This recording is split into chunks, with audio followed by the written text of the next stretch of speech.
Hi, friends, and welcome back to another day on the vlog. Y'all, I really hope you guys are doing well. As usual, I hope you're having a beautiful start or end to your week. And honestly, I hope that your day is as beautiful as my surroundings right now. Because can y'all see what we're working with right now? This is beautiful. And I'll tell you guys a little bit later where I am right now, but I need to get some news out of the way first, okay? I can't even believe I'm saying this. Like, I don't even know how to say this, but y'all, my time in Vietnam has come to an end. It's come to an end. It's over. It's done. The chapter is closed, and I'm so sad about it. Like, I I owe Vietnam so much. I owe Vietnam so much. I cannot believe how much I have experienced and grown in the past few months living there. And it was just such a beautiful time. You know, last year after I left Mexico, I was like, I just know I want to be in Asia. I know I need to visit Vietnam, but I had no idea what exactly to expect. And when I tell you, it superseded by like 1,000 times all my expectations. I'm not exaggerating. Like, it was such a beautiful time. And if you guys have been watching the vlogs and you have seen already, like, it's just been amazing. But yeah, my time in Vietnam has come to an end. And before we close the chapter officially, I figured that I should sit down and share a couple of culture shocks or things that I feel like y'all should prepare for before you get ready to travel to Vietnam if you are. These are not like, I'm not going to say these like, well, yeah, we can call them culture shocks, but just some observations that I've made. And if you are Vietnamese, please know I'm not trying to throw no shade. I'm actually curious to know if you guys have witnessed or observed this yourselves as well, or if you noticed yourselves doing these things, because I'm really interested. But yeah, that's what we're gonna do today. Let's just get right into it because there's quite a bit that I want to share. But if you are planning to go to Vietnam, I know that you've done your research already and you have seen and you've heard about all the motorbikes, right? But I don't think you really fully understand the magnitude of how many motorbikes there are in Vietnam and how chaotic it can be until you're there, until you're getting ready to cross a street, until you're out at rush hour. Then you're just like, wow, this is crazy. And honestly, you guys, to this very day, I still don't know how it works. It's like a chaotic, it's like an organized chaos every day, but somehow it works, you know? Somehow it's almost like a flow of water and the system, it just works somehow. But I just need you guys to mentally prepare that maybe the motorbike scene is not at like you might not have an accurate perception of what it is. So just mentally prepare for what it might be. Okay. So that's the first thing that I want to say. The second thing I've noticed in Vietnam is that very similar to how when they're driving, you know, you kind of have to do like a little bit of get in where you fit in, right? Like if you see an open space on the road, that's where you go. And that, I don't know, they just kind of move around each other, right? But I feel like I've almost seen this translate into other areas as well. So, for example, say I am at the supermarket, or not necessarily like the bigger supermarkets that have like an organized line, but say I'm at the mini mart, okay? And I really hope that this construction is not too loud, because I really wanted to film here, but I'm just hoping it doesn't like mess things up. Anyway, say I'm at the mini mart, right? And I'm standing there in line waiting my turn to check out. Somebody will come in, grab an item off the shelf and like just throw it on the counter, and then it's like, it's my turn, ring me up. And I don't like, I'm like, excuse me, ma'am, did you not see me standing right here?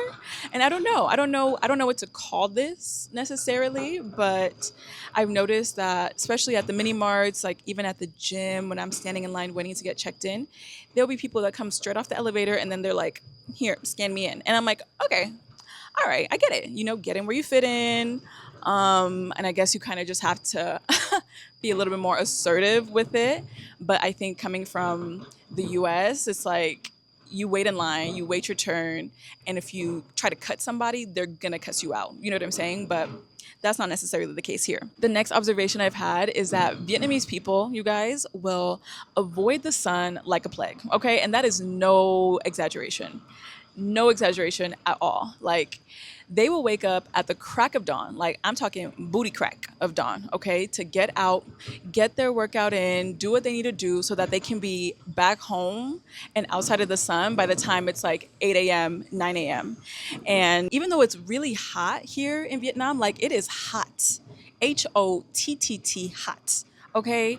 But they will still have on these long sleeve, long dress outfits to protect from the sun. And I get it. Like, there's harsh UV rays. They want to protect against, any type of skin complications. I totally get that. But I'm just looking at them and I'm like, I know y'all are hot in there. I know it for a fact. You know what I'm saying? But they just go to the extreme measure to protect against the sun. So that was really interesting to see. And when you come, don't be surprised if you see that too. Okay, the next observation is one that actually shook me a little bit when I first saw it. I was like, what's going on here?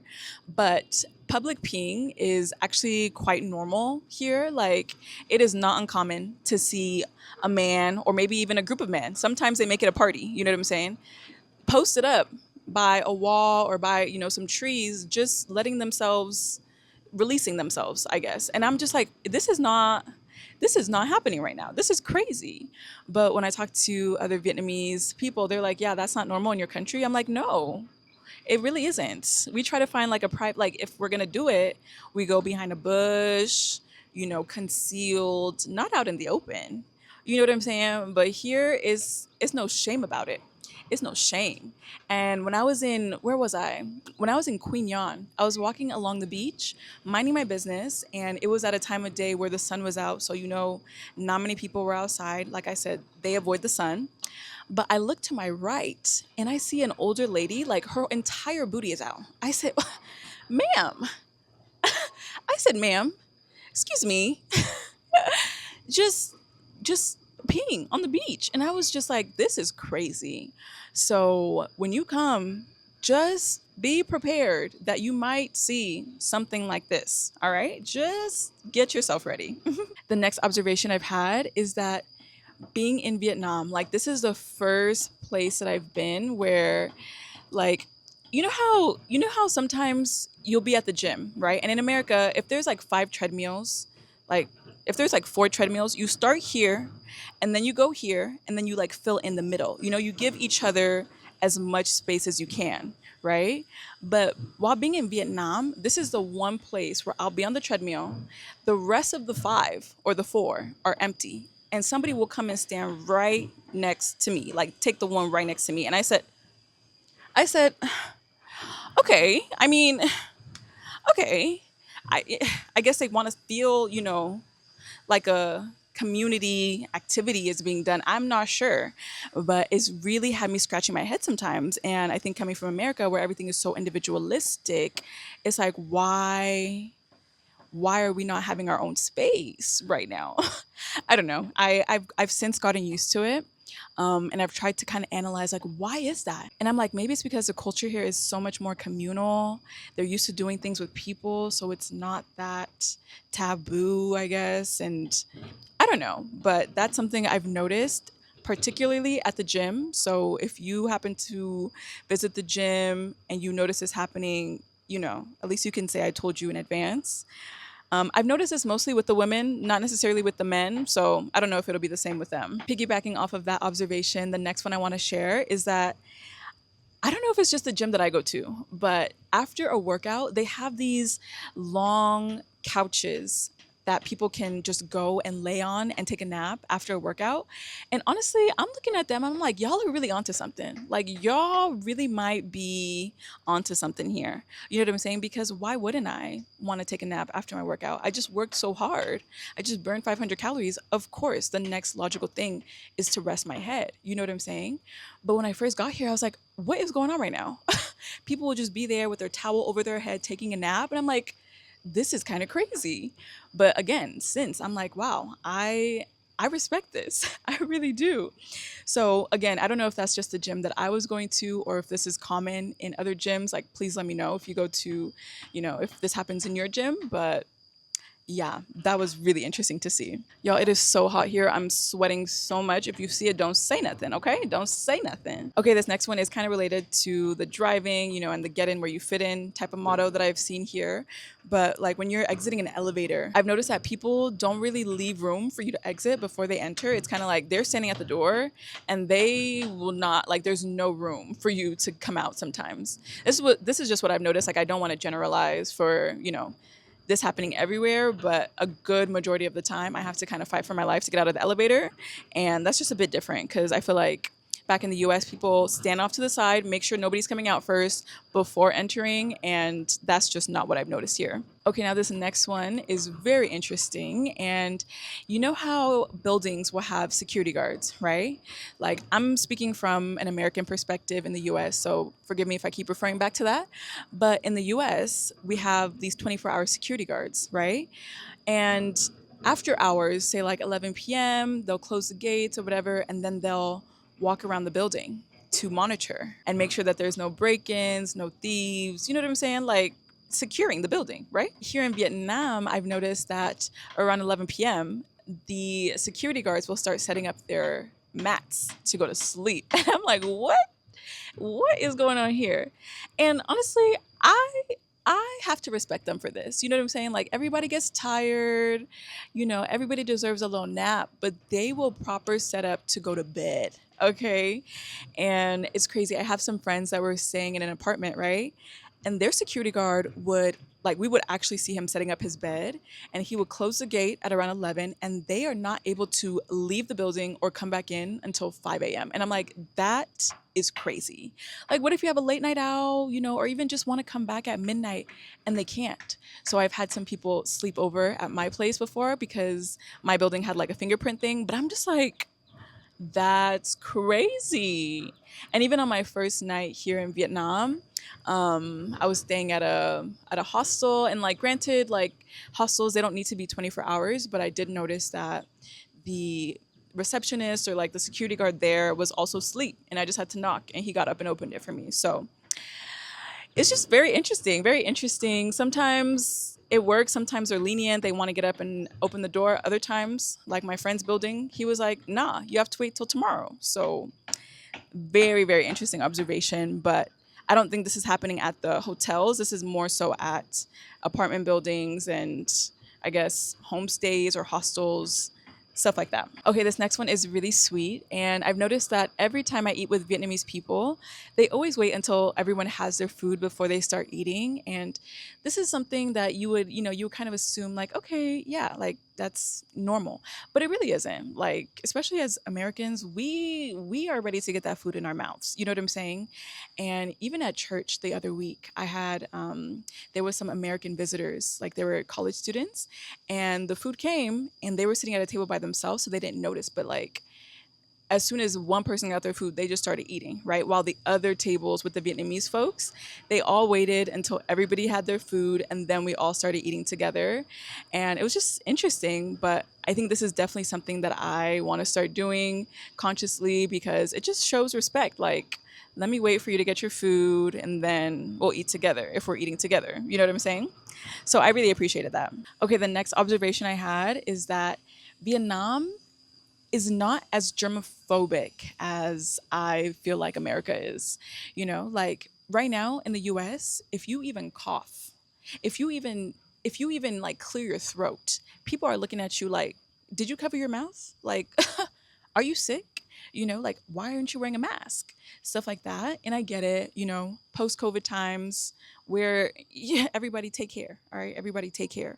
But I've noticed that there's not that much phobia and like stigma around coughing and being sick here in Vietnam. And like, I've seen people sitting next to somebody and they'll just be open coughing, like, it's not even just like it's like, you know like a big one, like a big one, you know what I'm saying?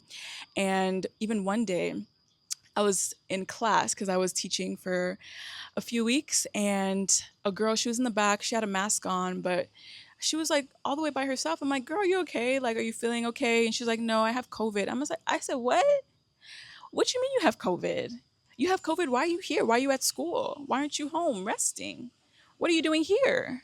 And I just it was in that moment that it clicked for me, like, okay, things are a bit different. Like there's not that phobia around it like I'm used to in the States. Because if I said I had COVID, people would they do not want to see me until 5 days after I test negative. You know what I'm saying? So yeah, keep that in mind. It's something that can take a bit of adjusting to, especially if you were coming from the US or other places that have a similar mindset around that. Okay, this next observation that I had is one that's a bit uncomfortable. It's like kind of unfortunate, but it's just kind of the way of life here. And not in every city, but especially like in Saigon and Hanoi, you'll notice that you cannot consistently walk on the sidewalks here. Like you can want to go for a nice stroll, but it will never be long lived. It will never be long lived because like you always have to be mindful of motorbikes. There will always be motorbikes parked on the sidewalk that makes you have to go into the street. You know what I'm saying? So you just always have to be mindful of the motorbikes here, and it can never really be like a smooth walk outside, I guess. And that's one thing in Hanoi. I was there for like 2 months, so I was just like, dang, I just want to go for a nice walk outside without having to like watch my back and like fear getting run over or hit by this on the side by a car or something. And yeah, that's not really possible. So that's something to keep in mind. I think whenever I come back to Vietnam and might want to spend some more time here, I'll definitely opt for a city like Hue or Quy Nhon or Nha Trang because they just have like wider walking paths. There's not too many motorbikes there, and you can have a little bit more of a peaceful walk. But yeah, in Saigon, Hanoi is not happening. The next observation I've had is one that I've really grown to be so appreciative for, and that is the fact that it is so affordable to live a healthy lifestyle in Vietnam, food wise at least. Like all the food here is so fresh and so healthy, and it's just so affordable to eat healthy. I think coming from the States, right? Every week I have to ask myself, what single fruit do I want to buy this week? What single fruit do I want to spend my $7 on to try to be healthy? You know, and I have to go for either the carton of 1 pound carton of strawberries, or the half pound of blueberries, or the 6 tangerines. You know what I'm saying? Like I really have to fight for my life to try to be healthy and get in some fiber. But here in Vietnam, you can go to the grocery store, you can get, your 1 kilo of oranges, your one watermelon, your 15 mangosteens, and all of that will be $7. And I just have to pause sometimes and say, hallelujah, okay? Hallelujah, because that's what I've been needing. That's what my body has been needing. And I really feel like I've been able to treat my body well, eat good food. I've definitely seen some changes in my body during my time in Vietnam. And I'm just so appreciative for this season. So, yeah, if you are coming to Vietnam, keep in mind that yes, you can go the unhealthy route. Like there's a lot of good food. Some of it is not healthy, but I feel like you really have to go out of your way to be unhealthy in Vietnam, food wise. So I really love that. And last but not least, you guys, the one thing that I have noticed during my time in Vietnam is that the Vietnamese people are officially the kindest people to me in the world.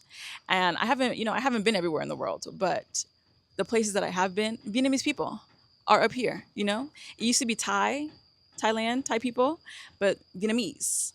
They're just so kind, so sweet, so gracious, so forgiving. Like even just like if we're not even talking about the Vietnam War, the American War, it's and the forgiveness towards the Americans. I personally, even as a child of God, I would struggle with that. But yet they are so gracious. They just have so much love in their hearts to give. And I have been so blessed to meet some amazing people during my time here. It's been so sweet. And if you've been thinking about visiting Vietnam, but you've kind of been going back and forth and you don't know, there's no question about it. There's no question about it. Book your ticket now. Okay? You will have no regrets. I've loved it, and I actually cannot wait until I come back. I don't know when that will be, but I cannot wait until I come back to Vietnam. So, from the bottom of my heart, thank you so much to Vietnam, to all my new Vietnamese friends on this channel. Thank you for joining me, and I really love y'all big time, big time. Okay, but for now, the update is that I'm in Laos. I'm continuing my travel through Southeast Asia. The next vlog that you guys will see will be Laos, and I'll show you guys how beautiful it's been here. But the plan will be to travel a bit more, maybe for a month or two more, and then head back home because I've actually been feeling a little bit homesick and a little bit burnt out from traveling, which I'm sure you guys have probably picked up on in a couple of my last videos. It comes in seasons, it has its highs and lows, but I think I can definitely use some time around friends and family for the summer. So yeah, that'll be the plan, and we'll see how it goes. You know, we take things day by day on this channel. So thank you guys so much for walking along with me through this Vietnam journey. I've had a blast. If you missed any of the videos, I have a playlist of all the videos so you can go and check it out and see what we got into out here in Vietnam. But until next time, you guys, please take care, and I'll see you in the next video from Laos. Bye.